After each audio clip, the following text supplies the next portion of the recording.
잘 익은 9월 달에 괜찮은 종목군들 또 공부해 놓고 또 추석 이후에 혹은 추석 전에 야금야금 좀 모아두면 괜찮은 섹터는 무엇일까 이야기를 해볼 건데요. 제가 너무나 좋아하는 하이투자증권의 우리 이용훈 이사님 모시고 이야기 나눠보겠습니다. 이사님 안녕하세요. 네, 안녕하십니까? 네. 또 건강이 많이 좋아지셨다는 얘기 들어서 네네. 좋습니다. 컨디션 많이 올라오셨죠? 네, 좋아졌습니다. 네, 오늘 아주 선택하신 업종들이 매우 기대가 되는데 오늘 안건 한번 보고 출발해 보도록 하죠. 자, 오늘 주제는 다시 질주하는 방산주. 자, 9월 방산 이벤트들이 굉장히 많습니다. 24년도에 기대되는 방산 수출주는 무엇이 있을까 확인해 볼 거고요. 주목할 종목과 변수인데 여기에 우리 이용호 이사님이 팁을 하나 같이 준비하셨습니다. 바로 여러분들 좋아하시는 2차 전지, 그 중에서도 양극재가 숫자가 찍히고 있는 모습들을 확인해 주시려고 자료를 또 준비했으니까요. 끝까지 시청해 주시고 빨간기 누르셔도 됩니다. 네, 뒤에 가서 녹화방송 보시는 분들. 자, 그러면 우리 이용호 이사님의 어깨가 매우 무거울 것 같습니다. 사실 이거 저도 좀 긍정적으로 추석 지나고서 네, 이사님은 어떠세요? 저보다 한참 경험이 많으신데 추석 때 항상 안절부절 보내지 않으셨습니까? 미증시 때문에. 저는 그 추석 전에는 가급적이면은 주식을 많이 안 늘렸어요. 왜 그랬냐면은 그때도 예전에 이제 다른 방송에서도 많이 얘기했었는데, 네. 제가 한번 그 리먼 브라더스 파산하기 직전, 네네. 그때 주식을 금융주가 꽂혀가지고 네. 금융주를 잔뜩 사갖고 넘어갔었는데 이제 추석 연휴 마지막 날 네. 그게 파산해버리는 바람에 하루 종일 머릿속에서 그게 떠나지 않고 그 다음날 아침에 출근하자마자 손님들 잠에서 안 깨있을 시간에 다 전화 돌려가지고 다 동시호가 하한가 냈던 그날 다행히 팔렸죠. 그래도 하한가에 파셨으면 성공하셨네요. 그날 다 팔고 제가 판 값에서 반의 반토막이 났으니까 그러니까 어쨌든 한번 그런 트라우마가 있기 때문에 저는 이제 이런 좀 연휴 길게 나올 때 이럴 때는 가급적인 비중 안 늘립니다. 좋습니다. 추석 때는 저는 뭐 항상 마음을 졸였던 것 같아요. 우리는 쉬고 있지만 미증시는 열리고 있잖아요. 그 미증시가 좀 무너지거나 하는 소식이 추석 연휴 기간 동안에 들리면 굉장히 찝찝하고 네네. 음식 맛도 전도 갑자기 맛대가 없어지고 식욕을 잃는 그런 현상들이 나타났는데 추석 전에는 그래도 현금을 좀 유지하고 네. 추석 지나고 나서 보는 게 더 낫다라는 의견이시네요. 네, 저는 뭐 조금 수익을 덜 내더라도 그렇게 가는 게 좀 편안하지 않을까 싶네요. 좋습니다. 갑자기 훅 들어가 봅니다. 현금 비중은 몇 %가 제일 좋을까요, 그럼? 근데 이게 투자 성향 따라 다르거든요. 네. 근데 이제 저는 지금 현재 고객님들, 저를 포함해서 네. 현금 비중을 30% 이상 갖고 있는 것 같아요. 많이 바쁘시네. 저는 최근에 9월 들어와서 장 좀 불안하고 할 때 운 좋게 좀 올라갔던 주식들 현금화 좀 시켜놓고 네. 기대했었던 어떤 상승의 그림이 안 나오길래 지금 그대로 유지하고 있는 상황입니다. 이거는 그러면 좀 위험할 수 있으니까 요 표지판으로 제 질문에 답변 주시고 바로 자료 들어가 보도록 하겠습니다. 나는 추석이 끝나고 난 후 갖고 있는 현금을 50% 이상은 쓸 것 같다. 30% 중에 한 15에서 20% 현금을 써서 주식을 사겠다.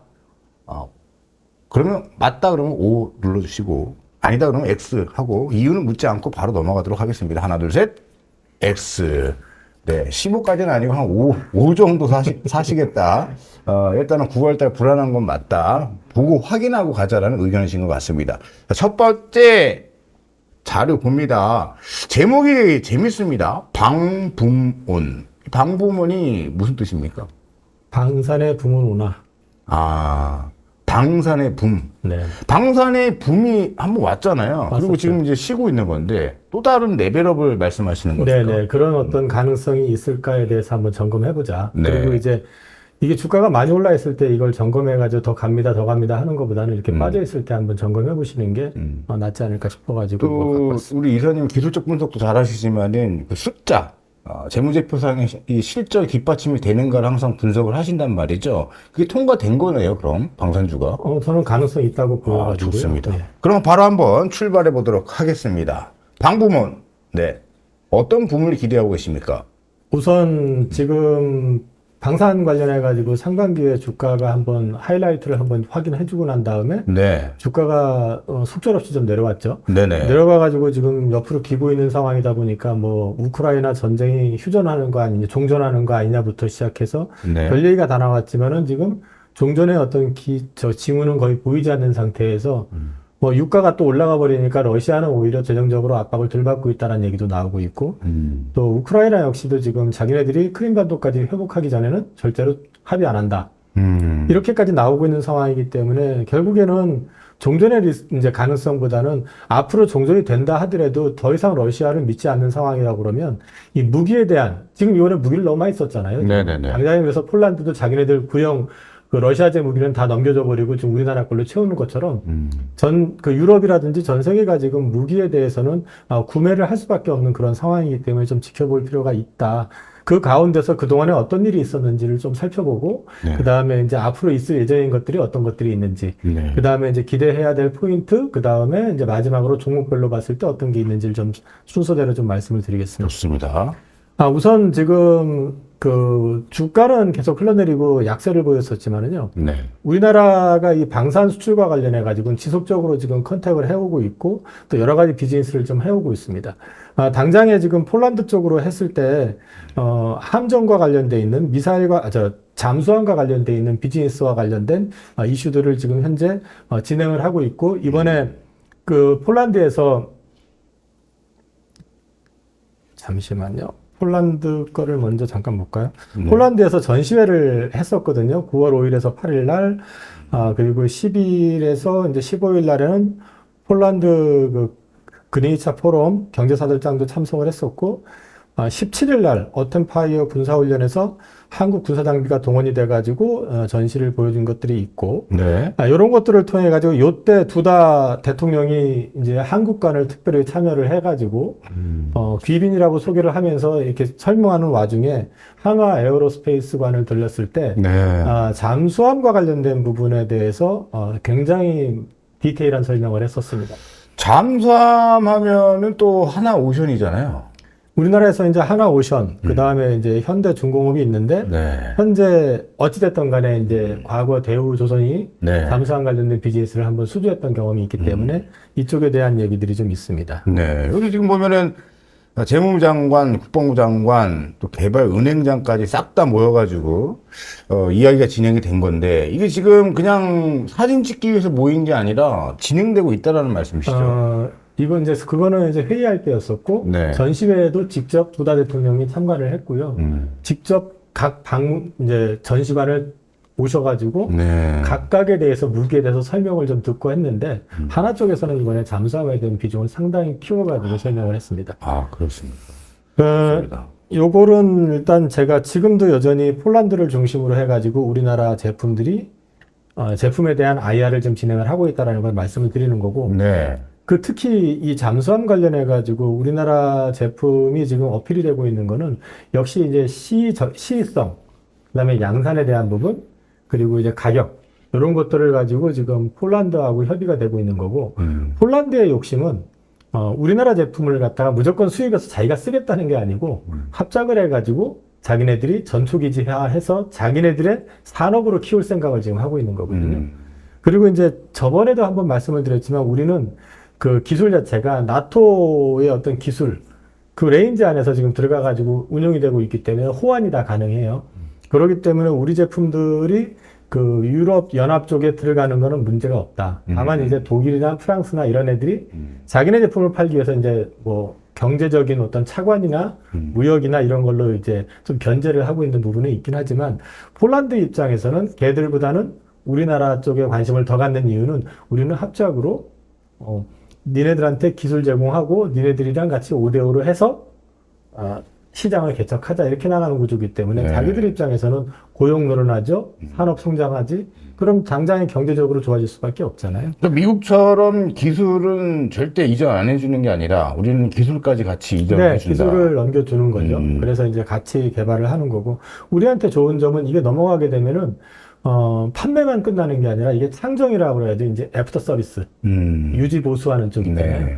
이게 생각보다 굉장히 짭짤한 사업 표현이 좀 이상하긴 하지만 예를 들어 가지고 저기 1조를 팔면은 5년에 걸쳐서 1조 원어치의 물건이 나가게 되면 10년에 걸쳐 가지고 1조 원어치의 창정 사업이 달라붙습니다. 그러니까 1조를 팔아서 1조로 끝나는 게 아니에요. 그래서 이쪽은 한번 나가게 되면 쭉 이어진다. 그런 측면에서 이제 의미가 있고요.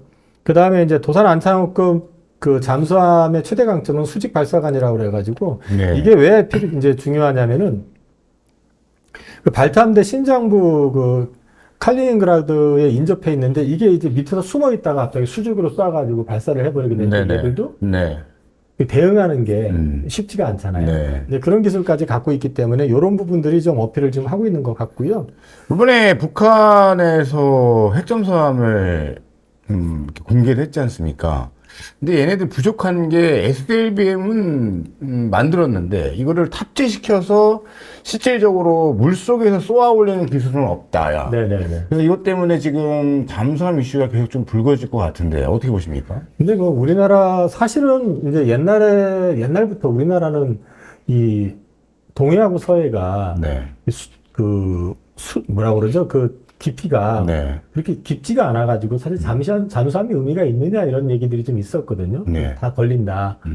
근데 뭐 걔네들이 그걸 만든다고 그러면 우리도 당연히 할 수 있는 부분이고 더 중요한 거는 지금은 미국이 단독으로 무기 공급을 해나갈 수 있는 그런 정도의 양산 캐파가 안 돼요.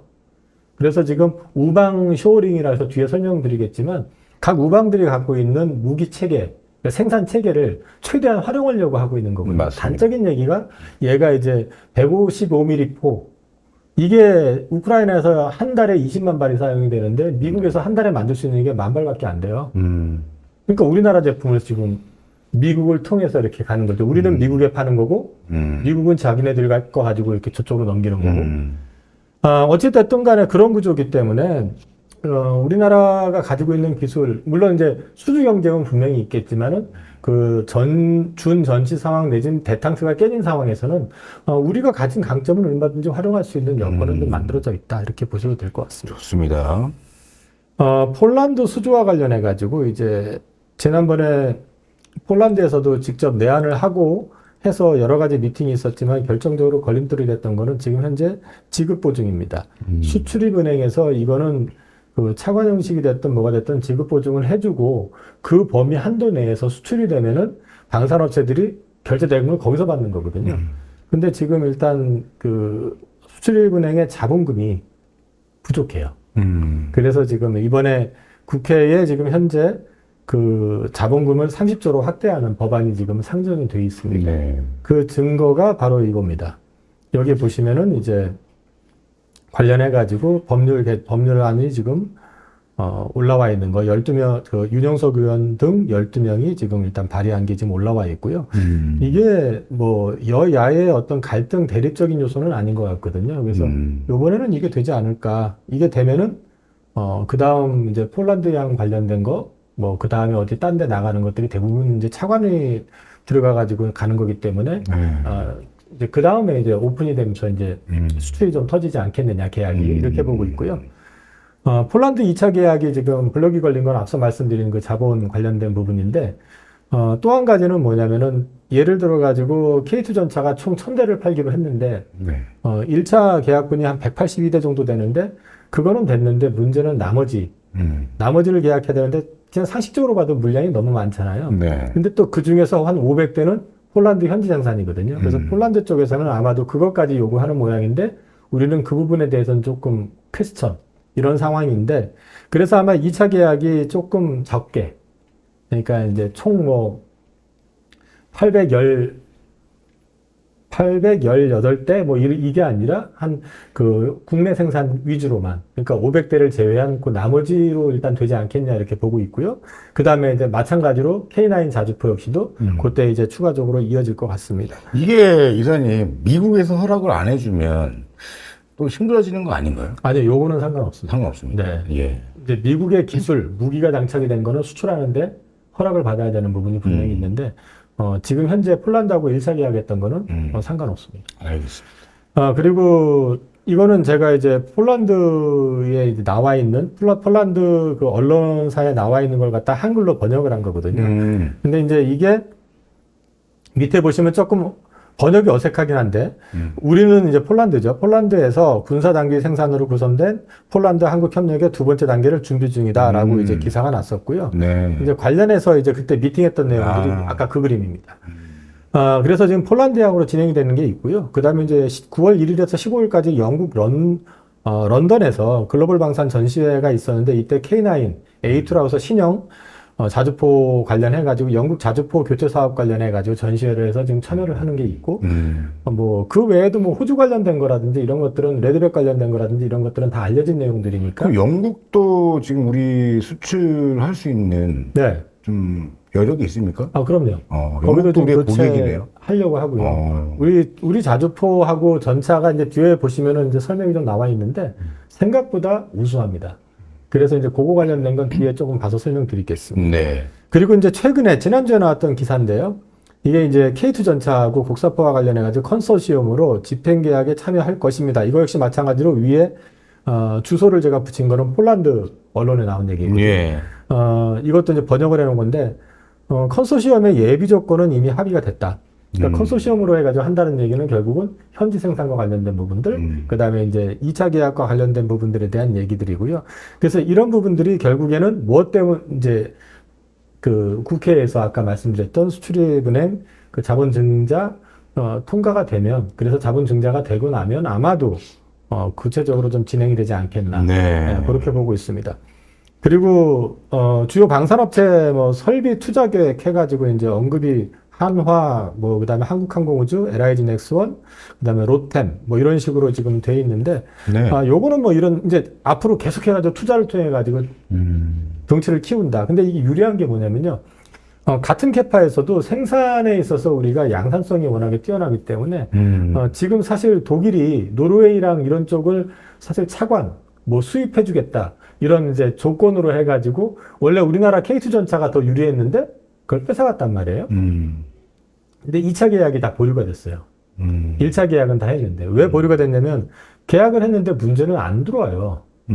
러시아는 지금 바로 옆에 있는데. 네. 그래서 이제 그 계약만 한다고 해서 되는 게 아니라 결국은 자기네들 앞에 자주포가 와 있어야 되고 탱크가 있어야지 방어를 할 거 아니에요.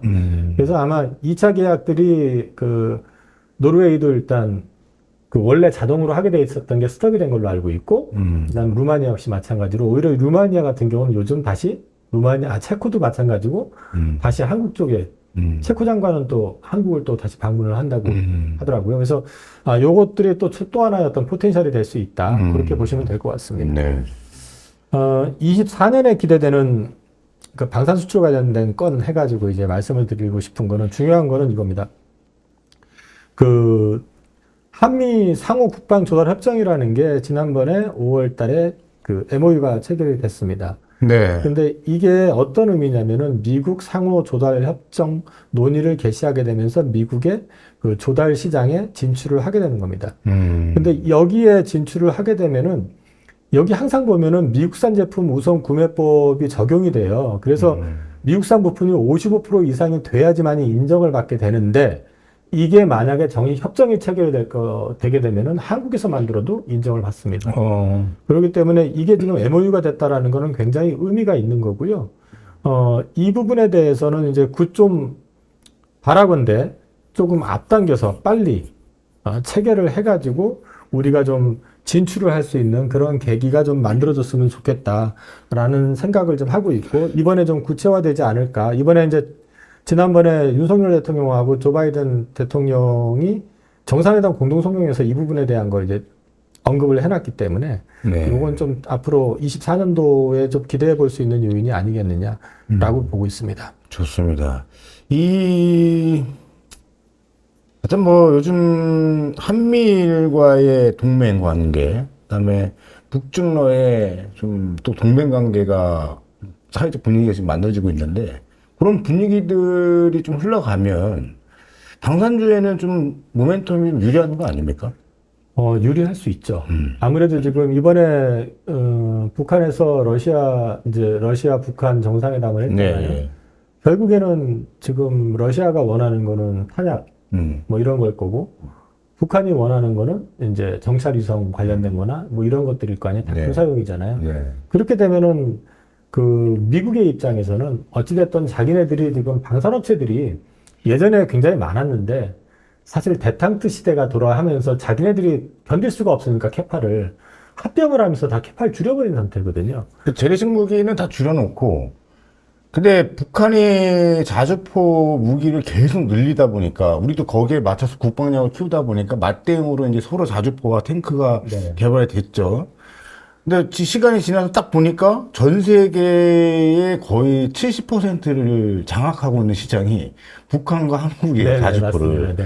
네. 이게 지금 어쨌든 이게 원래는 그냥 무용지물로 대립만 할 때는 이게 무슨 미래의 어떤 매출처가 될 수 있을까 했는데 이게 지금 물론 이런 신냉전 시대가 펼쳐지면 안 되겠지만 어떤 이 러시아와 북한 간의 교류를 인해서 지금 미국도 똥줄이 탔다고 합니다. 이게 지금 수출길이 계속 늘어날 텐데 제가 두려운 건 이 북한의 무기와 대한민국의 무기가 우크라이나에서 대결을 하는 것이 아니냐. 이건 뭐 이런 또 불안감도 있습니다. 뭐 이거는 좀 편견일 수도 있긴 한데 네. 북한이 연평도 공격을 했었고 네. 그때 당시에 우리나라가 이제 K9 자주포로 이제 대응을 했잖아요. 네.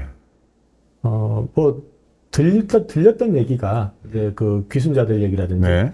완전히 난리가 났었다고 그러잖아요. K9 자주포 몇 발 맞고. 아, 그렇습니다. 네. 그래서 우리는 그때 K9 자주포 한 두세 대 정도 다 이제 파손되고, 그 다음에 이제 아까운 병사들 몇 사람 이제 사망하고 했지만, 전사하고 했지만, 북한은 완전히 그 몇 발 대응한 거에 가지고 거의가 초토화되듯이 뭐 그렇게 됐었다고 하거든요. 그러니까 제품의 어떤 경쟁력이나 퀄리티는 우리가 어느 정도 검증이 된 제품이고, 뒤에도 좀 말씀을 드리겠지만은 K2 전차 같은 경우는 사실 러시아 기술을 베이스로 해가지고 미국의 기술까지 이제 합쳐진 하이브리드 제품이거든요.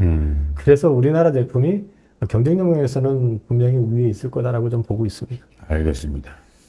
그리고 이제 이거는 좀 의미가 있는 게 미국 육군이 그 네. M1 전차를 갖다가 개량을 하려고 했다가 네. 아예 신형 M1 E3 전차 개발 계획을 최근에 발표를 했습니다.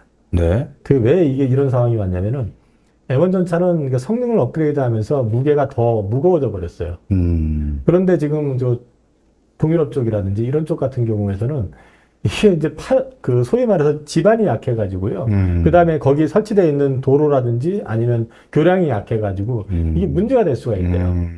근데 우리나라의 K2 전차 같은 경우는 제품이 가벼워요, 얘들에 비해서. 전차니까 무겁긴 하겠지만 네. 상당히 가볍기 때문에 이번에 이제 K2 전차를 보고 그쪽에서도 제품 업그레이드를 하면서 아예 전략을 완전히 새로운 신형으로 바꾸는 걸로 지금 우리 했다고 합니다. 거 좀 갖다 쓰지, 미국도. 그러면 더 좋은데 걔네들도 만드는 회사가 있잖아요. 네. 그러니까 그렇게는 못하고 또 자기네들도 어차피 이 시장을 포기할 수 있는 시장은 아니기 때문에 그렇게 하는 것 같고요. 24년도에 기대해 보실 수 있는 거를 전체적으로 정리를 해서 말씀을 드리면 미국 연방정부의 조달 시장 전체 규모가 2020년 기준으로 6,650억 달러인데 네. 해군 고등 훈련기 234대, 공군 전술 훈련기 사업이 150억에서 300억 달러 정도가 지금 예정이 돼 있는데 그거 말고 차세대 장갑차 프로젝트 역시 500억 달러. 여기도 지금 우리나라가 진출하려고 지금 노력을 하고 있고 이 부분에 있어서 들어가려면 아무래도 앞에서 말씀드렸던 그 협정이 제대로 체결이 되는 게 상당히 유리한 이제 기반이 될 수 있다 해서 됐으면 하는 마음이 있는 거고요. 고등훈련기 관련해서는 한국항공우주를 봐야겠죠? 당연히, 예, 맞습니다. 네네. 지금 현재 이게 왜 이제 주목을 하냐고 그러면 보잉사에서 네. 저가 덤핑 입찰을 했었는데 그 가격으로 못 만드는 거고 못 만드는 건 둘째 치고 물건 자체가 납품이 잘 안 돼가지고 지금 공군 훈련기 쪽이 지금 문제가 좀 생겼어요, 거기가. 그래서 지금 사실 미국의 공군 쪽에서 지금 좀 열받아 있는 상황이기 때문에 이번에는 좀 우리나라 역시 이제 제너럴 다이나믹스인가 거기하고 지금 한번 조인트가 돼 있을 거예요. 그 컨소시엄이 돼 있을 건데 이번엔 좀 기대할 수 있지 않느냐라는 기대감이 좀 있습니다. 좋습니다. 그다음에 한국항공우주 쪽으로 해가지고 전투기 도입 사업으로 해서 100대 정도 이집트가 지금 예정이 돼 있는데 이건 뭐 돼야지 되는 거니까 예정이 되어 있다는 측면에서 말씀드리고요. 그다음에 이제 최근에 나왔던 얘기지만 KF-21 관련해가지고 인도네시아가 여전히 자기네들이 분담금을 내지 않고 있는 상황이고요. 근데 이거를 아랍에미리트 UAE에서 우리가 내겠다, 우리 참여시켜줘라고 얘기를 했는데 문제는 여기에 장착하는 무기가 미국 기술이 들어간 겁니다. 미국 무기이기 때문에 미국이 허가를 해줘야지만이 가능합니다. 근데 만약에 허락을 해준다 그러면 생각보다 이게 빨리 올라올 수가 있습니다. 그래서 그거 한번 보실 필요가 있다. 그 다음에 이제 폴란드 2차 수출 물량이 올해 나간 거는 초도 물량이 나간 거고요. 예. K2 기준으로 24대 정도밖에 안 나갔고, 계약된 180, 제가 정확하지 않는데 182대였나? 그 물량은 24, 25년에 계속 나갑니다. 그러니까 내년부터 이게 굉장히 물량이 크게 늘어난다. 그러면 내년의 실적은 당연히 좋아집니다. 그리고 앞서 말씀드린 것처럼 2-1차가 빠르면 연내가 된다 그러면 2-2차 이 부분에 대한 계약은 내년에 나올 가능성이 있지 않겠느냐라고 보고 있고요. 그 다음에 이제 말레이시아가 FA50 그 도입을 한 게 있는데 그게 이제 2차 물량이 내년에 추가로 나갈 가능성이 있습니다. 그리고 밑에 언급해놨지만 노르웨이에서 독일 전차 2차 계약을 유보했고요.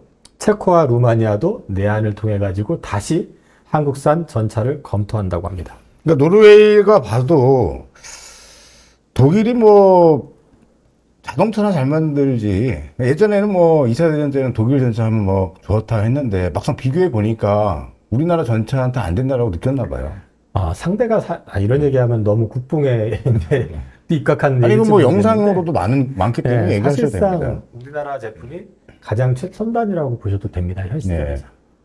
관련해 가지고는 제가 좀 뒤에서 다시 설명을 좀 드리겠습니다. 네네. 그리고 24년도 국방비 본예산이 통과가 아니라 나온 게 59조 5,885억. 이 중에서 이제 방위력 개선비 17조 7,900억, 전력 운영비가 41조 7,800억인데 이걸 업체별로 보면 현대로템이 K2 4차 양산 사업을 해서 한 2조 원 가까이 24년도에 지금 계약이 될 것 같고요. K808 장갑차 같은 경우도 한 300대 정도가 7천억. 그 다음에 장애물 개척 전차라고 해서 이게 지뢰 제거하는 쪽입니다. 요거는 발주가 될 걸로 보고 있는데 최근에 역시 국내 예산을 말씀해 주신 네, 국내 거죠? 예산입니다. 최근에 우크라이나 영부인 오셔가지고 전차 지뢰 제거 그 설비들 좀 요청했잖아요. 네. 이번에 그 우크라이나 쪽으로 이게 출발을 한 것 같습니다. 기사도 나왔고요. 그 다음에 LIG 넥스원은 이제 미사일 방어 체계에서 1조 한 5,600억 정도, 그 다음에 다연장 로켓포라든지 미사일 쪽으로 해가지고 7,483억. 한화 시스템하고 세트레가이 휴니드, 이건 그 통신 체계입니다. 한 1조 5천억 정도. 요 세 종목 묶어서 같이 봐야겠네요, 그럼. 예, 이건 뭐 통신 체계이기 때문에 이제 위성도 들어갈 수 있고 하니까요. 그 다음에 이제 한국항공우주가 KF-21 양산에 대해서는 현재 타당성 조사 보고서가 아직 제출이 안 된 상태입니다. 이거는 지금 이제 시운전은 끝났죠. 그러니까 시험 비행은 끝이 났기 때문에 이제 그거에 대해서 아마 내년 나올 것 같고, 한화 에어로스페이스가 K9 자주포 등 해가지고 7조 한 6,600억 정도 이제 예정이 되어 있습니다. 내년에 이거는 우리나라 방사청하고 계약이 될 가능성이 있는 것들을 지금 말씀을 드린 거고요. 성능 개량 사업에서 먼저 지금 그 K9은 무인 자주포 굉장히 의미가 있죠. 네. 그 다음에 이제 K2는 K3 그 프로토타입 그러니까 시제품은 아니고 이제 그 타입을 공개를 했는데 이거를 4세대 전차로 해서 무인, 그 다음에 드론, 대공, 전자장비, 스텔스 도장까지 해가지고 이제 제품을 지금 업그레이드 시키려고 지금 하고 있고요. 근데 뭐 이런 말씀 드려야 될지 모르겠는데 탱크가 되게 멋있게 생겼네요. 미래지향적인 디자인. 테슬라 사이버 트럭 같기도 하고. 네네. 네. 그리고 또 지금 이제 현재 우리가 좀 지목해 봐야 될 것들 해가지고 리스트업을 좀 해놨습니다. 네. 여기에 있는 것들은 그냥 그림을 한번 보시고 이런 것들이 있구나 하는 정도만 좀 보시면 될 것 같고요.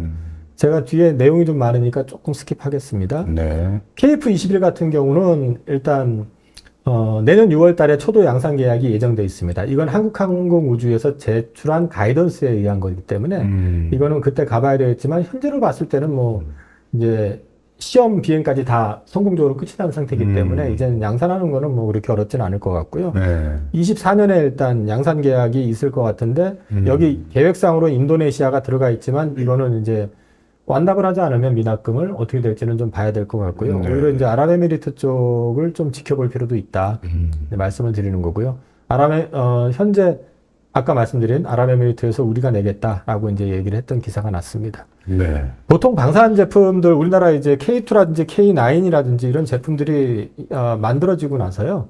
이게 수출까지 가는데 시차가 한 7년 정도 걸립니다. 그 얘기는 무슨 얘기냐면 이제 앞으로 신형 제품들이 나오잖아요. 네. 그런 것들도 만들어진다고 바로 나가는 건 아니다. 뭐 시차가 좀 있을 것이다. 물론 이 시차는 대탕트가 무너진, 그러니까 다시 준 전시 상황, 어떤 갈등의 상황이 생겼기 때문에 좀 앞당겨질 수는 있을 것 같아요. 근데 어찌됐든 통상적으로 한 7년 정도 걸렸다. 근데 앞에서 K2 전차가 성공적으로 데뷔했다 그러면 K3 전차가 데뷔하는 데는 그만큼 좀 짧아질 수는 있겠죠. 그건 좀 보셔도 될 것 같고요. 현재 K방산 수주 풀 역시 이렇게 언급이 돼 있습니다. 이 리스트업 돼 있으니까 이거는 나중에 보셔도 될 것 같습니다. 네. 사진 찍으셔도 되고 캡처하셔도 됩니다. 중요한 건 우방 쇼어링이라고 하는 건데요. 이게 이제 월스트리트 저널에서 이제 기사가 난 것도 역시 번역이 된 건데, 미국 국방부가 지금 현재 미국 내 어떤 설비로는 도저히 답이 안 나오는 상황이기 때문에 이 무기가 지금 재고가 바닥이 나오고 있는 상황인데다가 또 러시아뿐만 아니라 중국하고의 또 갈등까지 있는 네. 상황이잖아요. 그렇게 되니까 결국에는 무기를 바닥난 걸 채워야 되는 상황이잖아요. 뭐 포탄도 채워야 될 것이고 뭐 전차도 그렇고 여러 가지를 채워야 되는 상황이다 보니까 이 우방쇼어링이라는 걸 권장을 하고 있기 때문에 이게 이제 어떤 얘기냐면은 그 우방국들, 동맹국들이라고 이제 치부되는 국가들이 갖고 있는 방산업체들한테 이 기술 공유 또는 생산 공유 이런 걸 지금 얘기를 하고 있는 거거든요. 그러면 이제 우리나라가 양산 능력을 갖고 있고 기술적으로 어느 정도 검증이 된 제품들에 대해서는 옛날처럼 뭐 하나 수출하려고 그러면 이쪽에서 딴지 걸고 저쪽에서 딴지 거는 게 아니라 좀 예전보다 훨씬 더 편해지는 환경에서 이게 가능할 수 있다. 그 다음에 앞서 말씀드린 것처럼 미국과의 협정 이것도 이전과는 다르게 이제 일단 MOU가 된 상태지만은 옛날에도 이런 말은 있었어요. 이전 정부 시절에도 있었고 했는데 걔네들이 쉽게 안 열어주잖아요. 이건. 네. 근데 이제 지금 상황에서는 열릴 가능성이 있다라는 거를 이제 말씀을 드리는 거죠. 네네. 이거 관련해서 이제 평화도 힘이 있어야 가능합니다. 그래서 국방은 곧 평화다. 이런 맥락으로 보셔야 되기 때문에 지금 현재 러우 전쟁으로 인해 가지고 전 세계 국방비가 다 증액되는 분위기고요. 그 다음에 이제 우크라이나 전장에 이제 동유럽권에 있는 그 러시아 제품들 다 넘기고 난 상태이다 보니까 폴란드도 급해졌고, 그 다음에 뭐 루마니아, 체코 이런 쪽은 말할 필요도 없고요.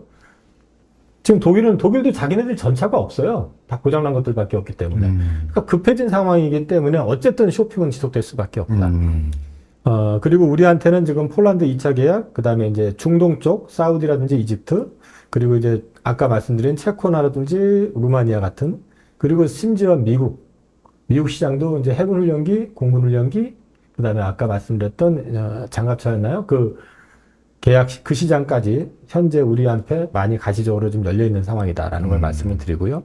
그리고 무기 체계 운영을 통해 가지고 MRO가 굉장히 중요한데, 무기를 일단 팔면 5년 동안 10조 원어치를 판다 그러면 이후 10년마다 10조 원어치씩 MRO가 계속, 그러니까 그 소위 말해서 그 유지 보수가 진행이 된다. 그러면 10조 원 팔고는 끝나는 게 아니고 뭐 상식적인 선에서 보면 지금 현재 그 러시아 우크라이나 전쟁에서 지금 우크라이나한테 넘겨준 전차들 보시면은 수명이 뭐 20년 된 거 이런 거 부지기수잖아요. 네. 그러면은 20년 동안에 10조 원어치 팔면 20년이면 20조잖아요. 그러니까 이게 10조 원어치 판다고 해서 끝나는 게 아니라 그 뒤에 이 창정 사업을 통해 가지고 매출 계속 이어진다는 거죠. AS 사업으로 계속. 네네. 이 시장도 굉장히 진행된다. 큽니다. 그래서 이제 그렇게 보시면 되고요. 네.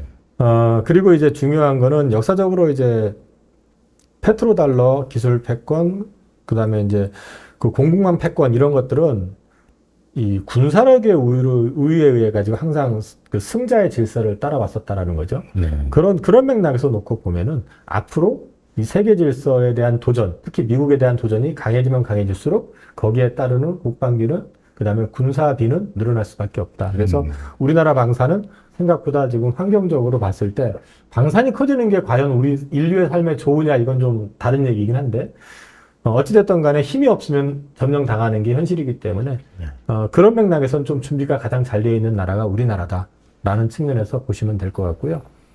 종목별로 제가 좀 코멘트를 조금 드리겠습니다. 이제 한국항공우주 같은 경우는 앞서 말씀드렸던 FA50 관련해 가지고 내년에 이제 수출이 될 가능성이 높은 데가 말레이시아라든지 네. 이집트라든지 이런 쪽이 있고요. 그 다음에 또 이제 해군, 공군, 훈련기 관련된 부분들이 있고, 그 다음에 KF21 아까 말씀드렸지만 내년도에 우리나라부터 시작해서 이제 양산 계약이 좀 일어날 가능성이 있다. 그리고 이런 쪽을 좀 보시면 될 것 같고, 전투기 쪽을 개발하는 회사들이 보통 밸류에이션이 높습니다. 그렇기 때문에 우리나라 이제 항공우주 같은 경우도 다른 그 방산업체들 비해서는 좀 밸류를 좀 높게 좀 받는 그런 특징은 있습니다. 그리고 한국항공우주 쪽에서도 FA50이 폴란드향으로 계약이 돼 있거든요. 초도 물량은 나갔고요. 내년에 추가로 나갑니다. 그래서 실적도 어느 정도 백업이 될 거다 보시면 될 것 같습니다. 네. 한화 에어로스페이스, 뭐 우리나라에서는 뭐 그 한국판 제너럴 다이나믹스라고 얘기하는 뭐 육해공을 다 아우를 수 있는 회사고요. 네. 그 다음에 특히 이제 이 아래에 지금 하나오션이 들어왔기 때문에 이제 아까 말씀드린 잠수함 이쪽까지 플랜트 계획을 지금 하고 있고, 실제로 여기서 그래서 미국 내에 있는 조선소를 인수할 생각까지 지금 하고 있다고 기사가 나왔습니다. 그렇게 되면은 미국의 함정 시장까지도 미국 조선소를 통해 가지고 진출을 할 수가 있죠. 기술을 갖고 있으니까. 그게 320억 달러 연평균 그 정도 되는 것 같더라고요. 그거 관련해서 하나 오션을 볼까요? 하나 에어로스페이스를 볼까요? 그 모멘텀으로만 봤을 때. 만약에 잠수함이 된다 그러면 가장 확실한 거는, 그러니까 속도로 봤을 때는 오션이겠죠. 하나 오션. 네, 그렇지만은 에어로스페이스 역시 수혜를 공시에 받을 수가 있고, 네. 그 다음에 여기는 이제 우주도 또 포함이 되어 있잖아요. 우주항공. 네네. 그러니까 여기는 사실 복합적이다. 그래서 이제 K9 자주포 계속해서 나갈 거고, 앞서서 예산 보셨지만은 가장 많이 배정된 회사가 이쪽이기도 하고, 그래서 그렇게 이제 보시면 될 것 같고요. LIG 넥스원은 이 미사일 쪽이고요. 그 다음에 이제 이쪽 관련해 가지고는 사실 어디랑 계약했다 이렇게 막 공시가 잘 안 나와요. 근데 계약이 됩니다. 실제로 올해도 지금 계약이 꽤 많이 된 걸로 알고 있고, 주로 이제 중동 쪽에서 많이 수요가 있고요. 중동 쪽으로 해가지고 아마 하반기에도 계약이 추가적으로 사우디, 그 다음에 아랍에미리트 쪽 해가지고 계약이, 특히 이제 사우디 쪽으로 아마 지금 계약이 좀 조 단위로 나올 게 있는 것 같습니다. 차트도 보면 LIG 넥슨이 먼저 좀 빠르게 한 달 정도 앞서서 좀 정신을 차리고 있는 듯한. 네네. 다른 지금 방산주들은 지금 요 정도 쌍바닥 자리에 이렇게 있다라고 본다라면 넥슨은 먼저 올라가 있네요. 그러면 지금 계약 수주를 따냈다는 공시를 안 하고 있다는 말, 또 봐도 된다는 말씀인가요? 이게 아마 상대방을 공개 안 할 가능성이 상대방. 있죠. 네, 그 계약이 단위가 일정 수준 이상이 되면 어쩌면 뭐 상대방 요청에 의해 가지고 계약 금액도 공시 안 할 수도 있습니다. 좀 보시면 공시 보시면은 계약할 때 상대방 요청에 의해 가지고 이름하고 뭐 업체명하고 그거를 공개 안 하는 경우 있잖아요. 근데 이제 규모가 일정 수준 이상 되면 어쩔 수 없이 하기는 해야 되기 때문에 그런 식으로 나올 가능성도 있습니다. 현대로템입니다. 현대로템은 상반기에 23년도 폴란드향은 그 전차는 다 나갔고요. 하반기에 이제 국내 방사청향으로 해서 물건이 나갈 거고요. 이제 내년부터 이쪽에서는 이제 폴란드향이 좀 급증한다.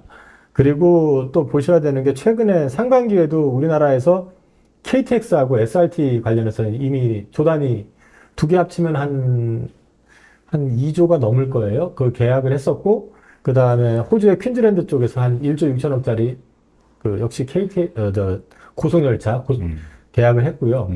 이쪽 관련해 가지고는 지금 하반기에도 모멘텀 가능성이 있는 거는 사우디 쪽 네옴시티 그쪽 관련해 가지고 트램 이런 쪽으로 해 가지고 좀 얘기가 나올 수가 있습니다. 그리고 최근에 이제 우크라이나 재건 얘기 나오고 있잖아요. 네네네. 그쪽에서도 지금 결국은 우크라이나가 흑해 쪽이 봉쇄가 되면은 결국 그 물자를 수송하는 거에 있어서는 열차가 필요할 수밖에 없거든요. 그래서 이제 우크라이나 쪽에서도 그 진행이 된다 그러면 우리나라에서 고속열차와 관련된 거는 뭐 로템 이렇게 보시면 될 것 같습니다. 그래서 그런 모멘텀이 있다. 그리고 이제 폴란드 2-1차 계약 이런 것들이 있을 수 있고, 그 다음에 이제 동유럽 쪽 국가들이 전차 관련해 가지고 또 내한할 가능성 언급됐던 것들 이제 보셔도 될 것 같습니다. 그래서 이런 모멘텀들을 갖고 있고요. 실적으로 보면은 영업이익 기준으로 봤을 때 상반기보다는 전체 큰 그림은 하반기가 조금 더 나을 수도 있다.